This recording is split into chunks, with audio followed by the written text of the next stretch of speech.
Hey, hi everybody. Let's people. Folks trickling in. So Tina, what time is it for you right now? It is 9 a.m. 9 a.m. 9 a.m. in Seattle, and the clouds have not burned off this morning, so it's a little gray this Friday morning. So it's just noon here and the sun is magnificent already. So I'm Oh, loving it. That's amazing. Hi everyone. Welcome. We're so excited that you're here. We were talking previously that we all are representing three time zones today. So you have East Coast, West Coast, and Central Time. So we have slightly different climates, but I'm in Texas, so it is very hot. Mhm. High is 94. Very high is 94. Yeah. And where is it at this point? Um, I You think live we're in? probably like high 80s. So not that bad. And 94 compared to July is like really cool. So I love the perspective. Like, yeah, it is what it positive, is. positive. Yeah, I was saying, well, today I'm in Ohio and it's 78 now, but I think it's like a high of 84, 83. Okay. And there's not too many, it's pretty sunny right now from my perspective. It can be warm. Hey everyone, we're so excited. We see everyone joining. We'd love to know where y'all are also tuning in from. So if you want to use the chat box and just like shout out where you're here from, we'd love to know. Another Texas person. You That's understand my great. pain. So that you're here. Oh, Maryland, more Texas. Texas, Texas represent. LA. Nice. You're up early. Georgia, Georgia, yeah, it's hot and humid. Houston, wow. Maryland. I love that. Yes, Oh, Detroit, Detroit, Seattle. Awesome. Pittsburgh. All over. It is just like us. I love Yeah. it. Nice. Houston, Detroit, Oh, Pittsburgh. Half Moon Bay, lovely. That sounds That beautiful. it does. I've never been, but just the name itself makes me want to. Yeah. Welcome, everybody. We'll give it probably about 1 or 2 more minutes and then we'll jump right in. But super excited about this conversation. I have been waiting for this, I feel like, for at least 2 weeks. So I'm so excited. Well, Elena, it was so fun to get to meet at the Code for America Summit. So this is Yes. a great follow-up. Yeah, It we was, all met in person for the first time at Code for America, which was really special. and that was my first Code for America. So it was incredible to see that many people from the ecosystem just all in that one space. It was also very loud, I will say. But it was like so neat. There were so many, like it was just like overflowing everywhere. The garden, the lobby area. Yeah, it was Yeah, amazing. it really was. It was so energizing. Uh, and it took me a couple days to like fully recover. Yeah. Just I in don't terms think of, y'all can do maybe this that. is a like the post-COVID life, but I was like, oh, being in person, it was so engaging and energizing and um stimulating. And then afterwards I just kind of like powered down, and had to recharge. If you're just joining us and you haven't dropped in the chat where you're from, please do so. We love kind of Yes. getting this bird's eye view of everyone. I agree with you though, Tina. I am an extrovert, but even for an extrovert, like I had to like take a moment of to be like, okay, Right. Take yeah, some time walk away. I know. Yeah. But then Well, very quickly I was like, can't wait for The next, next one. right? Like can't wait for the next one. oh, there's more Atlanta. Welcome, Man, Atlanta. showing up. Yeah. I Christina. Yeah. Absolutely. that Well, absolutely I'm going correct. to go ahead and get us started, and then, as people continue to join. So, hi, everyone, and welcome to Civilla Chats. This is a monthly virtual series where we just connect with different leaders and inspiring people in our network and ecosystem that are doing great things. And so, we love to have like really authentic conversations. And so, as we're having this chat, I really want to encourage you to participate. So, if there are any questions that come up during this conversation, definitely don't feel like you have to wait to the end. Please drop them in the chat, and we will try to answer them live, like during the chat. So, we love getting that feedback from you all using the chat box. So, I am Elena, and I am the communications manager here at Civilla. And today we are talking all about leading boldly. And there are no two better people that I would want to be sitting here talking to you about leading boldly than Tina and Julia. So I want to talk a little bit about what Civilla does if you don't know, and then go into a little bit of background of Julia and Tina, and then we'll jump into the conversation. So, if you're new to Sevilla, we are extremely passionate about changing the way that institutions can work through human-centered design. And so I'm very excited again about this conversation between our CEO, Julia Dale, and Tina Walha, the CEO of US Digital Response, which is a nonprofit that helps governments and public entities respond quickly to critical public needs. Now, this conversation is going to be interesting because both have pretty similar backgrounds. They both have dedicated years of their career to working inside government before stepping into the nonprofit sector. Like Julia, Tina stepped into her role as CEO of USDR this year, which is so awesome. So, I want to talk a little bit more about Tina and Julia's backgrounds. Prior to CEO, Tina served as USDR's Chief Partnerships Officer. She offers a unique perspective as a former government partner of the organization. Previously, she spent her career at the City of Seattle, that is a tongue twister, as the Chief Innovation Officer, where she first encountered USDR. She has also been policy advisor in the New York City Mayor's office to Mayor Mike Bloomberg. Tina earned her master's in public administration and urban policy and planning from Princeton University and a bachelor's degree from the University of North Carolina at Chapel Hill. And many of you may know Julia, but I want to introduce her to those of you who don't. So before joining Sevilla, Julia spent 23 years in public service at state agencies in Michigan, including most recently as a former director of the Michigan Unemployment Insurance Agency. She graduated from James Madison College at Michigan State University and earned her law degree from Wayne State University Law School. So, Tina and Julia, thank you so much for just your commitment to this work. And I really want to dive into what it means to lead boldly right now. Yeah. So, both of you have made the unique transition from being on the client side of the work to now leading in nonprofit civic tech organizations as CEOs. I want to ask, why does it feel particularly important to lead these orgs, especially right now, with our government and everything, yeah, that's shifting? Tina, why don't you kick us off? Okay, great. Well, first, thanks so much for having me, and for everyone who's joined. Hi, thanks for joining. I've literally just got my cup of coffee, so I hope you grab a cup of tea or water and enjoy the conversation and participate in the conversation. Elena, I love that question because, simply said, having come from we refer to the governments we serve as partners, having come from the partner side and now as USDR's CEO, it means that I'm obsessed with giving governments the best technical assistance that we can provide, giving them the best experience, doing what we can to truly help, and then getting out of their way. So it just gives me that sense of the need for excellence, the need for really bringing them the best to bear in terms of what we believe our strengths and assets are. Um, and I think particularly given the challenges that state and local governments have right now, I can just relate to what they're going through. So you mentioned this in the intro. I was a partner, a government partner in the early days of the pandemic, and then through to 2021.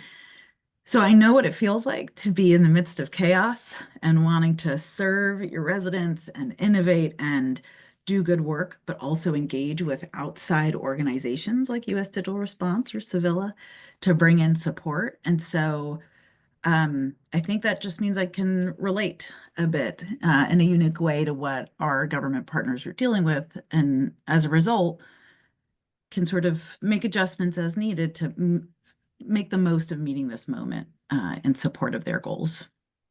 Julia, what about for you? It was interesting. I was thinking about, how you use the word partners. And I know from my experience during my time at UIA and as serving in government for so long, you can't do it alone. It's just impossible. What I really firmly believed in when I was at UIA was that our partners, our external partners, when I was there, UIA worked with Civilla, UIA worked with so many others, was so necessary because there had been such disinvestment. There was such chaos that I knew that to try to walk this path by myself as the director of UIA at that time would have been impossible. And I think now, in this moment that we're in, where there is a lot of change, there is a lot of churn, there is a lot of uncertainty, I think being able to serve as leaders of organizations like ours, where we have that firsthand experience, where we know what it's like to walk those paths, but also now to lead organizations that we know are committed to walking with our partners, walking with state leaders, with federal leaders, and to be able to be there, to be a sounding block, to be a voice of support, also a voice of encouragement. I think so often, like, we just need people to be able to sit down and have a conversation with like this, but also organizations that are committed to doing that good work. Committed, when I think about the work that is needed and the opportunity that exists, especially with our safety net programs in this time more than ever, I think organizations like our own that are committed and understand and really put effort into learning firsthand the needs of users and of our states is just critically important. And I love the relationships we have and that unique understanding. And I think the lens that we bring to this time, because it can be really isolating and lonely, I think, for our local and state and federal leaders. And it's nice to have someone who kind of knows the language and knows the stresses of this time. Yeah. Hmm. As when you all were leaders in government, what were just ways that you led you to connect with orgs like USDR and Civil? Like, what kept you, for lack of a better word, just like focused and energized in the midst of maybe chaos or maybe directives to do something a different way? I'm curious to know what was the benefit of seeking out outside help. Yeah. I can start. I think I remember coming into UIA, it was in late fall of 21. There was a lot of oversight, there was a lot of attention, and rightfully so. And as a leader in that role, I had to focus on the immediate. But if I'd only focused on the immediate and didn't have this long haul vision for where we needed to go as an organization, then I would have been not serving, the people of the state of Michigan well. And so one of the things that I really appreciated when I was in that role and I was partnering with organizations like Civilla and others was that you had to have the help and resources to serve the immediate problems to address the needs. But if we were going to make transformative change, you had to have partners that could kind of sit down next to you and help you to cultivate that vision for what could be. And I know when I sat in the role of director, having Sevilla talk with me about long haul work and really understanding what that investment meant and recognizing that not everything you wanted was going to be an immediate change and learning how to communicate that to our stakeholders as well was so important to our success. What about you? That deeply resonates. And I think um what I would add is I think for me it was a recognition that there's a lot of power and opportunity in coalition building. So thinking about recognizing what our strengths and sort of advantages were from within the city, but then recognizing there were others who, if we could partner with them and bring them in, we could have a lot more impact, right? Than just the whole notion of collective impact, right? And I think that was particularly important during the pandemic, but you can see how relevant and critical it is now, right? And so I think for us, we were really keen to partner with organizations like US Digital Response, but then also community-based organizations in the community who were trusted and established messengers to members of the Seattle community that could help us to be more effective in reaching out with services during that really hard time. It included organizations at the national level who could help us improve how we worked, orgs like Results for America, who really invested in helping us think about sort of how we measure and manage our performance. So for me, I think it's just the notion of locking arms with folks and thinking about what impact can we have together versus trying to go it alone. And I think that really resonates today in what we're seeing in the broader landscape. Which is why I'm so grateful for Julia for organizations like Civilla, because I think it really helps to augment the capacity that governments have, Okay. and to the point you made, to think long term, right? Yep. When maybe the government needs to focus on what's happening right now. And, I'll just I'm going to put my government hat on a little bit, because you just reminded me of a little bit of a, I don't know, like a purge that I feel very strongly about. I think oftentimes our expectation of government, I felt it when I was in government, is that you were supposed to be able to handle every issue that came to your particular agency or organization. And the reality is that we just don't equip our government leaders that way, whether it's from a staffing standpoint or an economic standpoint. So this expectation that a government, like one organization or agency, has all of the resources internally that it needs to solve the problems that face those that it serves, or their own internal structures, is, we just really need to get rid of that way of thinking, I think. Mm. And to your point, Tina, just like, what is the potential for the collective impact when we partner with others and we recognize what it is we're good at? I always tell myself and tell others, like, what are the things that Julia is really good at and Julia can do? Or Tina, what are the things, I say to my team, like, what are the things, Elena, that only you can do, and we need your energies and efforts on? And what do we bring? What do we let other people, or how do we augment? And I think oftentimes we don't have that way of thinking when it comes to government work. Yeah. Mm. So on the same theme of just teams, as you all both have stepped into this new role in this year, that has included a lot of change, I imagine, on top of just all of the change, within government and the administration. So what is maybe a way that you are learning or aiming to just keep your team inspired and locked in on the mission of the organization while they're navigating change and challenges? Mm. I think for me on this one, recognizing there's a lot of change happening right now, and there is more to come, Mm. right? We know that. So I think for me, Elena, when I think about how I show up as a leader, what's important to me is to be authentic Mm. about what I know and what I don't know, particularly given the amount of change, right? So I really sort of index on ground everything in the truth. Don't be overly optimistic about anything, but instead stick with what do we know right now.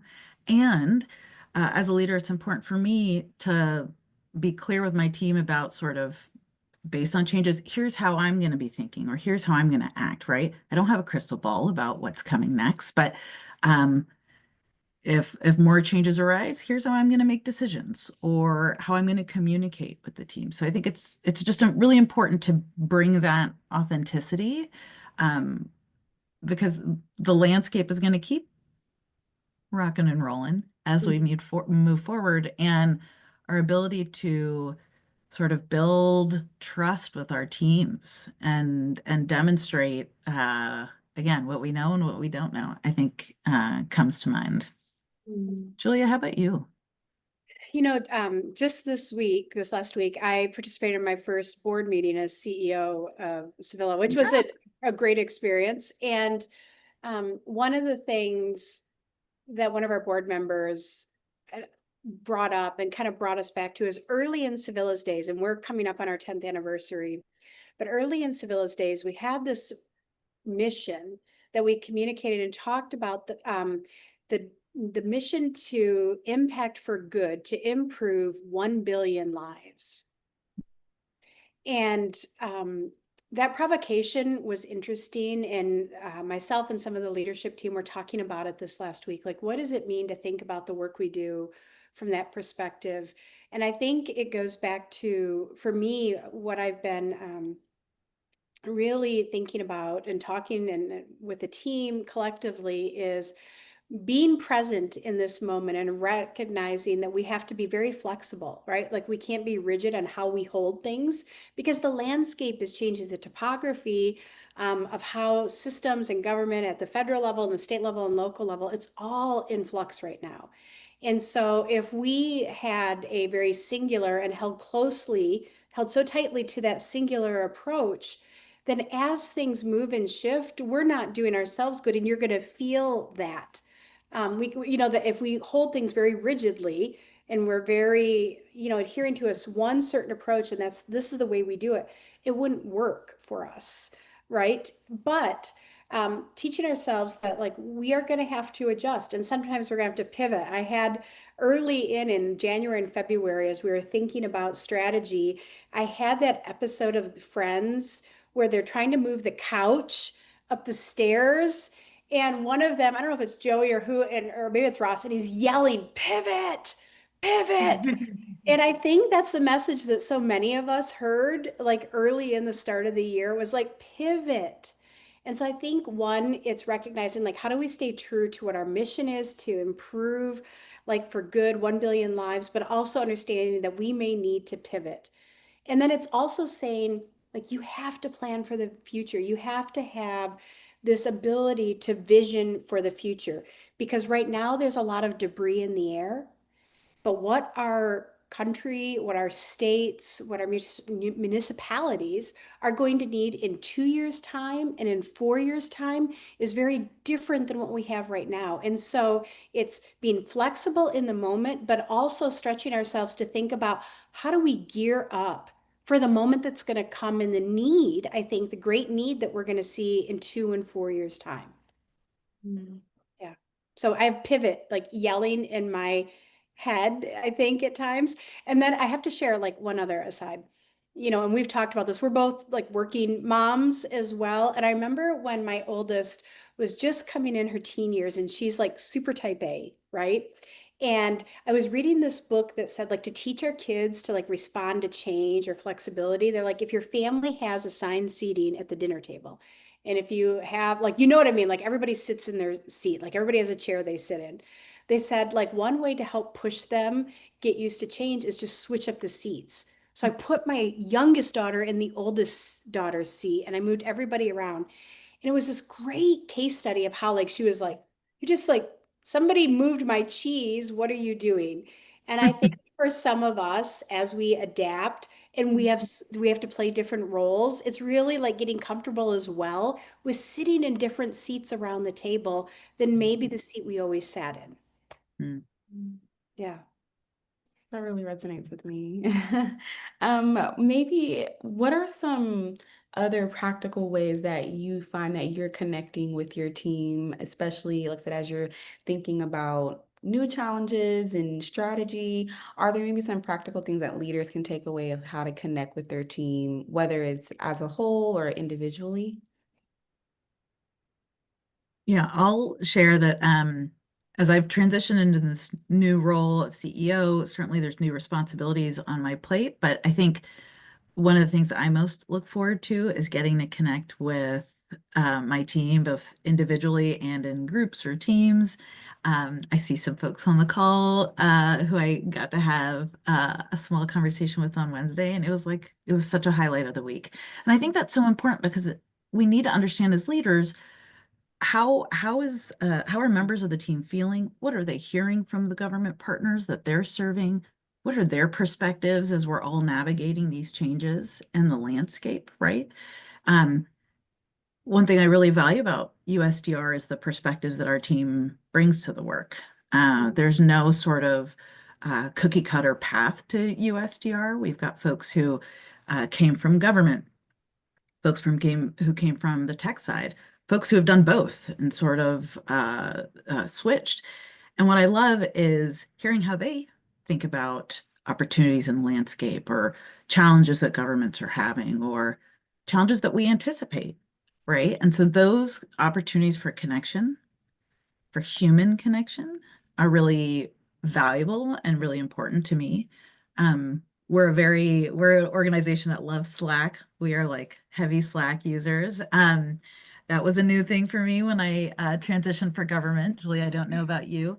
Oh. Uh, but what I'll say is I still just value connecting as human beings, and also making space to not talk about work. Mm, Hear how life is going, because I think it's the kind of thing that we used to talk about when we'd be in the office together, right? Hey, you want to go grab coffee? How was your weekend? How are your parents doing? Right? That kind of thing. And so I really value that kind of connection with my team, because I find that it allows us to become a stronger team working together when we are building those connections, when we're making space to share perspectives and um, dive into what we're working on. It's a really simple. This is nothing like glamorous or bright and shiny, but for me, it just comes back to connecting with the team, making sure that any barriers that they're encountering, we can clear them as leaders, and setting them up for success to do their best work. I Mm. think to your point, Tina, like coming down to relationships and connecting, I think that was one of my biggest goals. I was really fortunate though. I think Civilla had some really unique rhythms and rituals in place that allow us to connect. If any of you have been to Civilla before, we have what we call the dream cocoon, which you may have seen. It's like this wooden structure that one of our team members made when Civilla first started. And the idea was it was a place where those projects that we dreamed about one day doing, but now it is a gathering place, and we do check-ins and check-outs. Sevilla is a we are a hybrid kind of schedule approach. So we're in office Monday through Wednesday in Techtown in Detroit. We start with a kickoff, our check-in in the mornings where we're just kind of, we'll read a prompt, from an author, the book will kind of work our way through, and then we'll just kind of check in on each other and see. And we end our days that way as well, which is really unique. I think the other thing, the other kind of practice that I was able to walk into literally are our walk and talks. So oftentimes, we'll have these one-on-ones, and I will say some of the team are far more hardy than I am. When like I started in January and the weather wasn't great, I'm like, can we just do a sit and chat instead of a walk and talk? Because I wasn't sure I was ready for traipsing around the city of Detroit in the snow. But it's just these great one-on-one connections. And I think to your point, Tina, like just asking, like, how are people doing? Like, Mm. how are things working for you? And I think in the morning, I'm notorious for this. We have some people that just come in and they're like, get in it, and they're in and their head down. And I'll just be like, kind of walking around, our work tables. And we're not in offices. We kind of have these great communal work tables and stuff where we're all centered around. So I try not to be like too much of a disruption, because I can be a chatty Cathy, but just checking in with everyone in the morning and just figuring out what's going on in their lives and how they're doing. Um, because I also think when it comes to leadership and building trust, if the team gets to know me and who I am, what I'm about, what my intentions are, it's far easier to trust me when we're maybe Mm. leading in a different direction or we're going through challenging times. Even if they have some uncertainty about it, if they have a sense of who Julia is and what her intentions are with the organization and for the sake of the team, it just goes a long way to building trust. We're getting some questions in, but one that is directly related to what you just said, Julia, from Christina. She asked, how much of a culture shift was this from transitioning from government? It was and it wasn't. So I will say definitely my last 3 years at UIA, when I came in, there were several thousand limited term employees and about 720, give or take a few, permanent staff we had 13 different locations across the state. Prior to that, though, I had worked in the AG's office where we were all located in one area of the team I was on. And when I was bureau director over corporations and securities, we were in Okemos, and there were about 110 to 140 of us at one time in one location. And what I realized when I was working at UIA is even though I would have town halls and holiday breakfasts and go and visit the offices, it was so hard to build that connection. And so having the in-person reminds me of some of my earlier iterations in state government. And I like, that we're all able to be there. Now, what I will say is, an attorney by training, was in corporations and securities, like all the blue and black suits are in the back of the closet. It did take me a couple days. I think they were maybe placing bets on how long it was going to be for Julia, like shut up in heels. Yeah, I'll actually share. So now it's like me and my, like, I'm a little bit older, my comfy Skechers that I wear with my dresses. And then I'm just like literally sometimes running around the office in those. But the other thing is, when people asked like what I was most looking forward to about going to Civilla, one of the things that I was really anticipating is, there's creativity and problem solving within the state, but it's a different construct, it's a different structure. And when you go to a design studio like Civilla, and if you've never been to our offices, it's brightly colored, it's open. I mean, we have a dream cocoon. And I just was looking forward to, I think, the creativity that I thought would continue to grow and flourish in my own self and how I problem solve and how I think and approach work and complex issues. And I think that's been the thing that I continue to grow and stretch in that I'm continue to be excited about. Love that. Yes, Seville is definitely a fun place. So if you ever want to come to Detroit, please come visit us.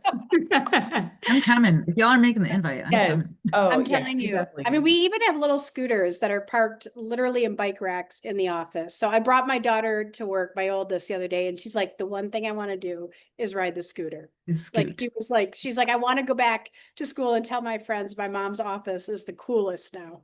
That's So Yeah. awesome. Tina, I'm curious, what about for you? I mean, you've been working at USDR for a while, and then now you're transitioning into the CEO role. But coming from working at the city of Seattle, how has that transition or culture shift have been for you as well? Yeah, I'll share. When I first made the transition in late 2021 from the city of Seattle into USDR, a couple things stood out about that in terms of making that culture shift. First, government, very hierarchical, very, layers and layers and layers, given, we were a city with 12,000 employees, shifting to an organization that was much smaller. I think at that time we were around 15, maybe 20, very flat in terms of hierarchy. And that was really energizing, I gotta say. It was so great. And I think that's something that I continue to get energized about the culture at USDR is the the expertise that everyone brings and your ability to just I feel a lot of trust in my team uh because of the skills, the perspective and experience they bring. So folks can run, right, without having to do what we did a lot of in government, which is checking in and getting approval or sign off, right?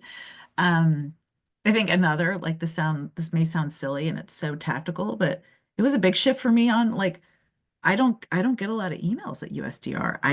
It's a lot through Slack, and that was a big change for me, right? At the city it was emails and phone calls. I think the last thing I would share is one thing I really loved about sort of with that transition into USDR was like the culture of we are sort of loose, you can think of us as like roughly half former govies and half former folks from tech backgrounds. And I feel like that has been such an interesting, it's shaped and developed this really interesting culture, very different from the city of Seattle. And that's been really fun. And it results in things like um, I learned about the practice of doing retros. We didn't do a lot of retros in government, right? We might more on the political side to say, okay, how do we need to respond to something next time if something's mishandled or there's a bad headline?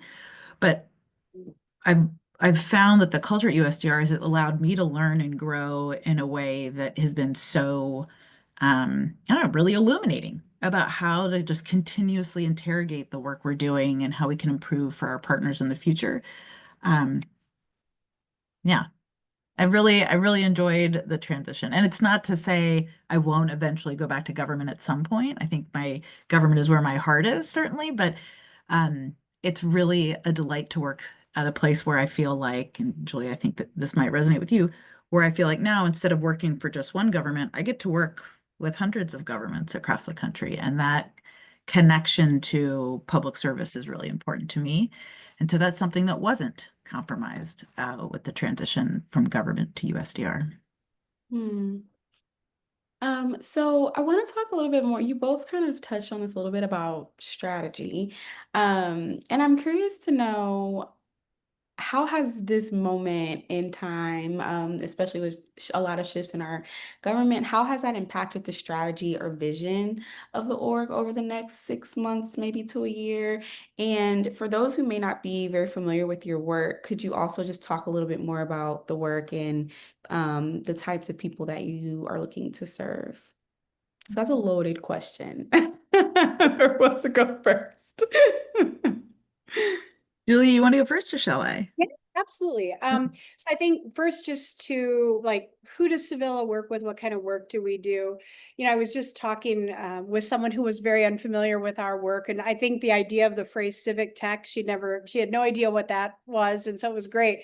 I said very simply, if we want to just bring it down to what its core, when I talked about Civilla's mission to improve 1 billion lives, it's really about like making systems work better for the people they're intended to serve.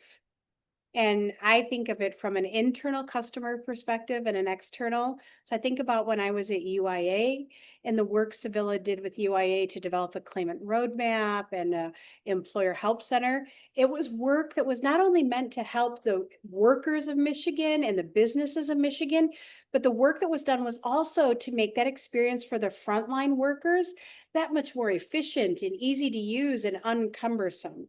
And so we work with governments, whether it's at the state level or at the federal level. We don't just work in Michigan. We've done work across the country and continue to. But I would say at our heart, our work largely with Civilla has been focused on those safety net programs where we're really serving the most vulnerable populations. We also offer those some practica and teaching opportunities when it comes to HCD, which I think it's also about empowering others to continue to carry this mantle and really focusing on human-centered design when it comes to those they're trying to serve. And then what was the first part of the question? I'm so sorry, Elena. I got so excited. Like I just No, the first part of the question was talking about in this moment, has this moment impacted the strategy or vision of the organization, maybe in the short term, and how you're navigating that? I think there were some federal opportunities that I think we were really excited about. And I think right now, given all the change that is going, we might not see those really come to fruition in the near future. But Civilla continues to partner, continues the work that we're doing with states.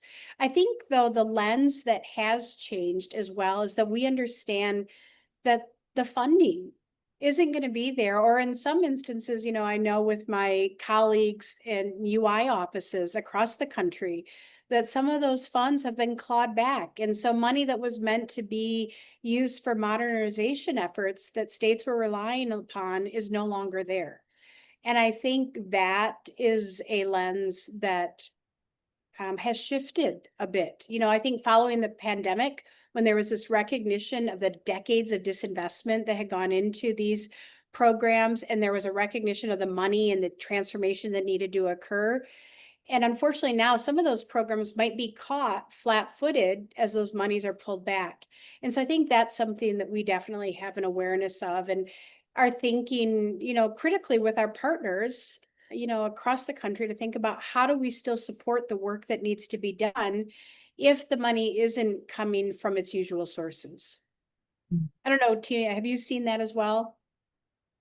I mean, for sure. And I'll share for USDR. So our work has since we started 5 years ago, we have overwhelmingly focused on state and local governments. And so, this moment in terms of how it's impacted our strategy and how we're showing up, we're continuing to stay focused on state and local governments. But Julia, to that point, we certainly recognize that um, funding cuts affect the governments we serve and their ability to deliver great digital services for their residents. So it's something we're taking into account. They're having to do more with less, and they're having to navigate every day a changing landscape. And so what I'll say is how that affects our strategy is we've uh, taken this opportunity to sort of look at, do we need to change how we show up for our partners in this moment to be responsive to their needs? And what's been, really affirming, I'll say, is that what we continue to hear from our partners are that the areas we're focused on are the areas that they need help, and that there isn't a lot of other support on the nonprofit side. And so we sort of are doubling down. And for those who don't know US Digital Response super well, there's two sort of key ways we show up for our government partners. One is to help them with implementation, so leveraging technology expertise to help make ideas real, whether that's policy ideas, policies, figuring out how to implement them and actually deliver value to residents. But then there's a second area of work that we do, which is building government's digital capacity. And this is very aligned with what Julie was just describing with those HCD trainings, for example, that Civilla does. We think a lot about up-leveling governments in areas like procurement so that they have more expertise and more resilience for the future on how to purchase custom software in a way that doesn't translate into an outlay of hundreds of millions of dollars for years, but rather takes an agile approach to ensure that they're getting results for their residents and a strong return on taxpayer investment and results of working software, right? We also think about building government's capacity in areas like tech talent. So we help governments hire tech talent in. We think that's important right now, just again, so that state and local governments can have the capacity internally to be able to deliver excellent digital services for residents. So um, it's been an interesting time when I think there are other orgs in the ecosystem that are having to pivot a little bit more. Going back to that Friends reference that now is stuck in my head of Ross moving the couch, right? And what I will say for us is it's just been an opportunity of confirming we're just doubling down, because what we're hearing is that this is what governments need, and we're uniquely positioned to deliver on both of those sort of pieces, on helping with implementation and then on capacity building. Hmm.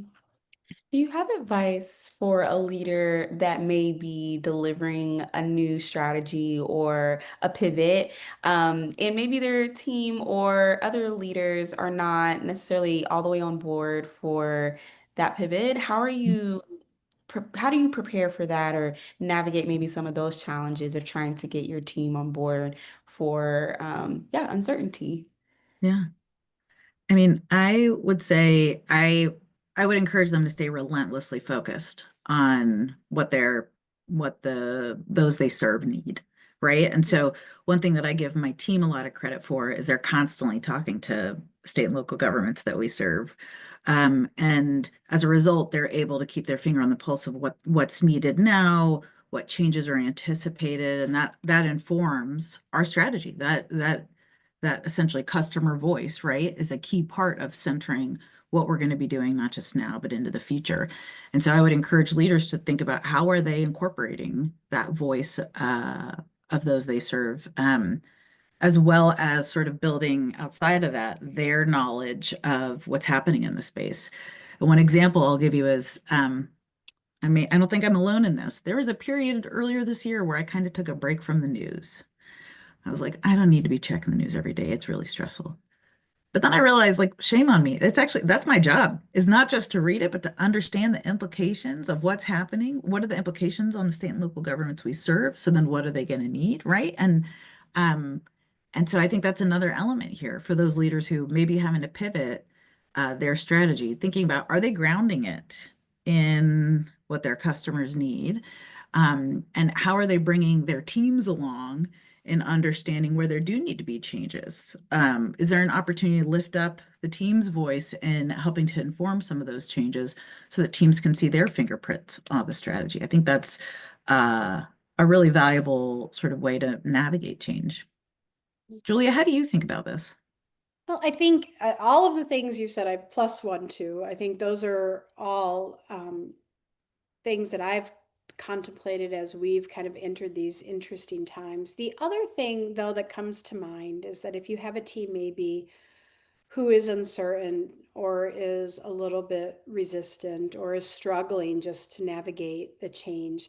I know that when I've been in my government seats and I think about the work Civilla has done, when we have major changes, what do? We have, when I think about the work that I did with UIA from a tech project, you take a change management approach. You have a whole series of work, right, around change management and what that looks like.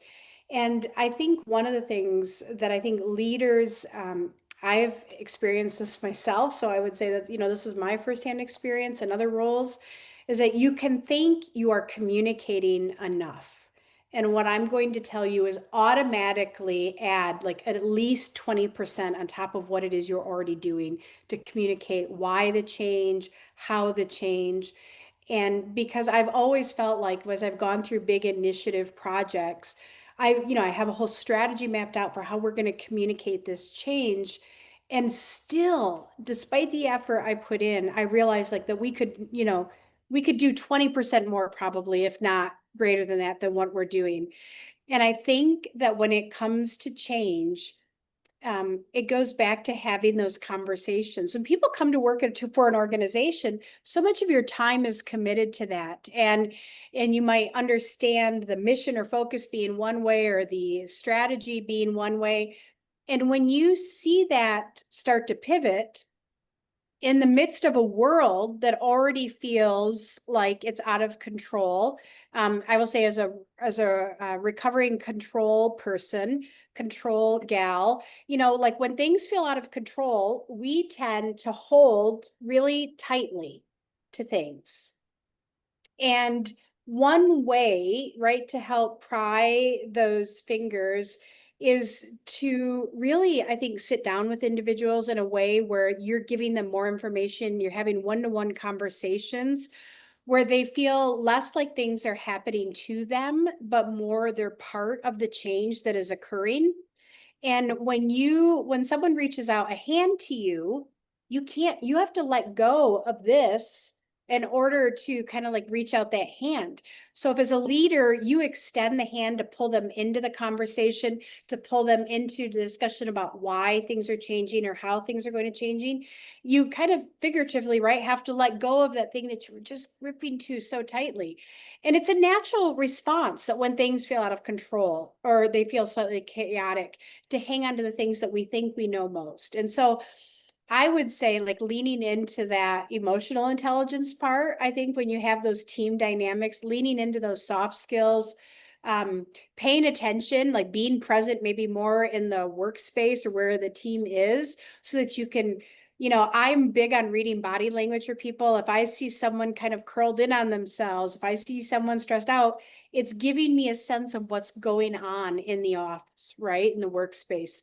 And so I would just say lean into that side a little bit. And I think that can be really helpful. I could lay out strategic mission and goals and I could map it back. But sometimes what you really need is just leaning into some of those soft skills because the world can feel really chaotic right now. And I will say the other thing, I am a podcast news junkie and I commute into Detroit 3 days a week. And so my start date aligned with another start date, and I listened to a lot of podcasts, and I realized it was taking a bit of a toll. And we also noticed that, bless you, with some of our team. And so what I said too is like we have to learn to turn down the volume as well of what we're feeding into ourselves. Like figure out what you need to turn the volume down on and what maybe you need to turn the volume up on as well for yourself and for your team. And yeah, those are just some of the things that I would encourage. Extremely valuable. So we got a question that said you both were talking about capacity building as part of your services.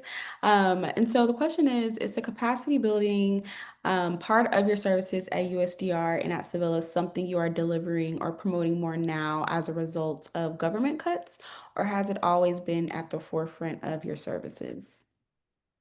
Yeah, I'll share at USDR. We've been delivering capacity building work for the last 2.5 years.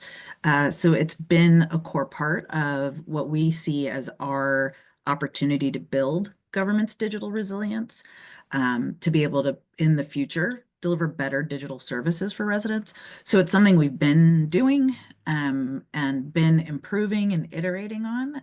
And so it feels timely that it's needed now, but it's been a part of our strategy for years now. Julia, what I think the same is true at Sevilla. Yeah. Yes, I would say, and it actually, I think, came as a response to an inquiry that we had received, and we didn't really see it. It was kind of one of those things that we did. And what we've seen is just that the requests have just grown for this. So it wasn't something that it was a response to this particular moment. But what we have seen is in this particular moment that the interest and the outreach regarding it has grown. Yeah. Yeah. I think for us, an important signal we got was during USDR's early days, we were really focused on responding to needs, right? Being that surge capacity for governments. That's why I called USDR a lot in 2020 and 2021 for help.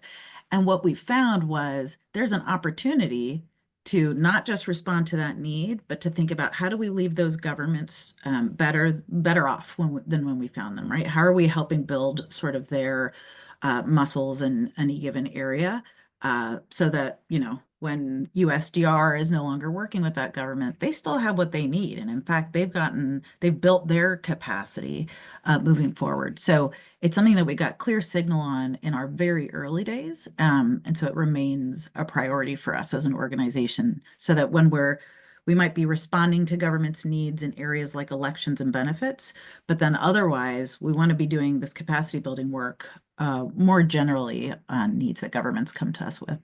Mhm. Hmm. So we have a question that Julia, I'd love for you to answer. And it's just about the value of like an artistic value when partnering with government. And I know Sevilla does a lot of creative things when it comes to maybe bringing problems to life. Can you talk a little bit more about the value of maybe bringing different aspects to connecting with government in a way like that?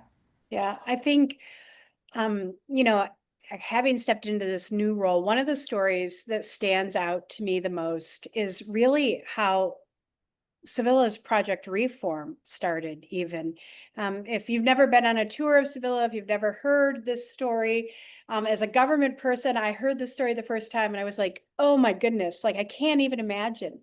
But, more than a decade ago, the co-founders gathered together and had this vision of what might be, and they had this idea. They've been carrying around the DHHS application for benefits, which was at the time the longest benefit app for applications in the country. And they like spend time on their own, like not going to the state, not getting a contract, but just doing research on this application and thinking about how it could be different. And when they were getting ready to call, that they reached out to the state, they got a hold of someone, they got someone to pick up the phone in that administration at the time. And the story of how they brought like these top leaders from the state into this warehouse. I don't know if you don't know the story of Sevilla. Sevilla started in this warehouse room, right, with no heat, no lighting other than what they had like rigged up themselves. And these top leaders from government get off the elevator and they walk into what was made to be an installation of the human health and human services office. They had desks lined up, they had chairs with the little stubby pencils in them. They invited the leaders to sit down. They welcomed them to the office. There was office noise playing. They got people to sit in all the chairs. So there was only just enough seats open.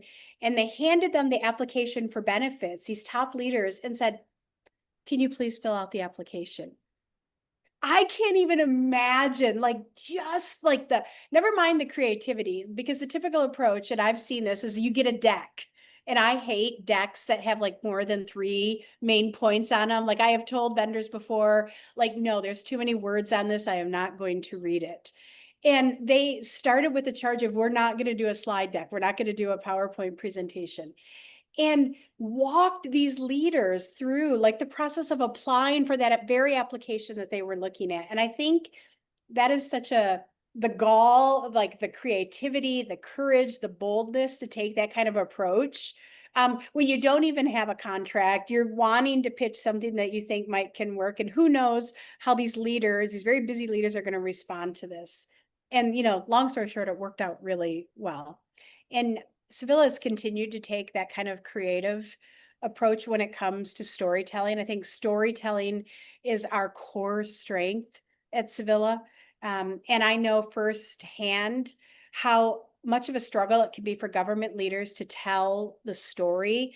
And what I learned quickly in UIA at the time that I came in was that if our government leaders do not learn to tell the story of what they're doing and why, somebody else, a reporter, a legislator, any other critic, will tell the story for you, and it won't be as flattering. It really won't. And it'll miss really key points. And I think one of the things that Civilla does so well is really work with our partners to tell the story. We tell story in a different ways so that when they come through and they hear about our research, they can digest it easier. But it also, we equip them to go and tell the story themselves of the work that is being done. And I think that gives us so many options, whether we're talking about installations, whether we're talking about mock offices or videos. Like there's really, sky's the limit when it comes to incorporating that storytelling and our partnership work. I Yeah. will just say, as somebody who's um, been lucky enough to like experience that, it's pretty incredible. Thank you. And it does stand out. I mean, I do think, Julia, to your point, like big plus one to Sevilla's unique strength around storytelling, because it brings to life the work in a totally different way. It Right. shines a really bright light on the pain points, on the hurdles we put in front of residents, in front of beneficiaries. We are blocking them in so many unintended ways to receiving services. Shame on us. And I think what's been really illuminating is getting exposure to how Civilla tells the story. It brings it to life in such a unique way. It's still, I'm like thinking about it right now from when I got a tour. It stays with me. Anyway, just have to give y'all big props because I think it's really unparalleled in terms of how y'all bring to life what the current situation is, and not just the opportunity to improve, but the imperative that we must do Yes. better. We have to do better by our residents. It's I don't know, very meaningful. Hmm. Thank you. Wow, so this hour went by fast. And there's only 3 minutes left. So, Tina, I'd love to know um, if you could just close us out with maybe one thing that you are excited about and looking forward to.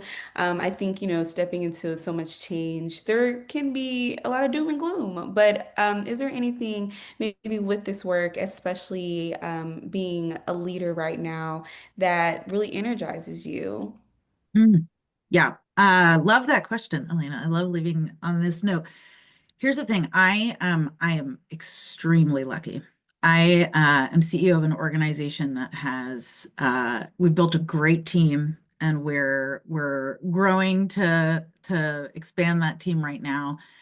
And I think something that energizes me in this moment is we're working every day so that state and local governments have what they need to deliver for people. And to me, that is like very personal.